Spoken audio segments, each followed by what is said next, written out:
Welcome to my channel C for Chiku। मेरे माननीय प्रधानाचार्य, मेरे सम्मानित शिक्षकों और मेरे दोस्तों, सुप्रभात। मैं चीकू हूँ। दोस्तों, आप चीकू की जगह अपना नाम लिख सकते हैं और बोल सकते हैं, मैं चीकू हूँ। और आज मुझे हिंदी दिवस पर भाषण देने का अवसर प्राप्त हुआ है।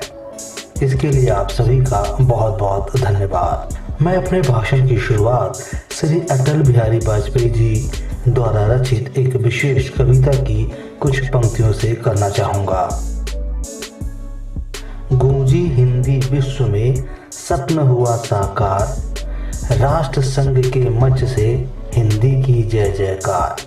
हिंदी हिंदी में बोला, विश्व अचरज से डोला, कह दी कविराज, मीम की माया टूटी, भारत माता हुई धन, स्नेह की सरिता फूटी, स्नेह की सरिता फूटे।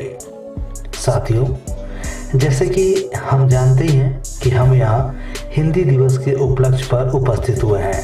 हिंदी दिवस हर साल 14 सितंबर को मनाया जाता है। अंग्रेजी, स्पेनिश और मंदारिन के बाद हिंदी दुनिया में चौथी सबसे अधिक बोले जाने वाली भाषा है। हिंदी दिवस पर हर साल भारत के राष्ट्रपति दिल्ली में एक समारोह में हिंदी भाषा में अतुलनीय योगदान के लिए लोगों को राजभाषा पुरस्कार से सम्मानित करते हैं। हिंदी एक इंडो आर्यन भाषा है जिसे देवनागरी लिपि में भारत की आधिकारिक भाषाओं में से एक के रूप में लिखा गया है। हिंदी दिवस आधिकारिक भाषा के प्रचार और प्रसार के लिए समर्पित है। साथ ही इस दिन को उनकी सामान्य जड़ों और एकता की भारतीय आबादी के लिए एक देशभक्ति अनुस्मारक के रूप में मनाया जाता है। भारत में हिंदी एकमात्र ऐसी भाषा है जिसे सबसे अधिक बोला, लिखा और पढ़ा जाता है। हिंदी दिवस के इतिहास की अगर हम बात करें तो 14 सितंबर 1949 को भारत की संविधान सभा ने हिंदी को नवगठित राष्ट्र की आधिकारिक भाषा के रूप में अपनाया और ये 26 जनवरी 1950 को भारतीय संविधान का हिस्सा बन गई। देश में 1953 को पहली बार हिंदी दिवस मनाया गया। श्री राजेंद्र सेन, श्री हजारी प्रसाद द्विवेदी, श्री काका कालेलकर, श्री मैथिली शरण गुप्त और श्री सेठ गोविंद दास गोविंद जी जैसे व्यक्तित्व ने हिंदी को भारत की आधिकारिक भाषा बनाए जाने के पक्ष में कड़ी पैरवी की। मैं आपको बता दूं कि इस दिन भारत में विद्यालय और महाविद्यालयों में साहित्यिक और सांस्कृतिक कार्यक्रमों एवं प्रतियोगिताओं का आयोजन हिंदी में किया जाता है। देश के पहले प्रधानमंत्री पंडित जवाहरलाल नेहरू ने 14 सितंबर को हिंदी दिवस मनाने का फैसला किया।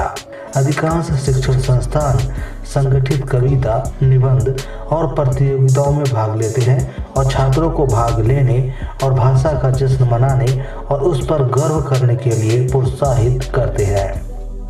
हिंदी भाषा के बारे में मैं आपको बताना चाहूँगा कि हिंदी भाषाओं के इंडो यूरोपीय परिवार की इंडो आर्यन शाखा से संबंधित है।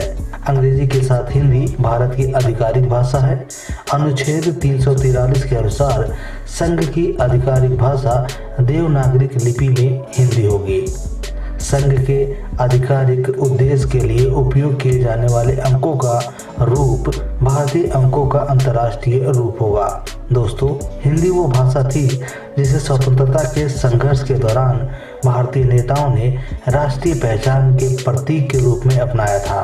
12वीं शताब्दी के बाद से ही हिंदी को साहित्यिक भाषा के रूप में उपयोग किया जा रहा है।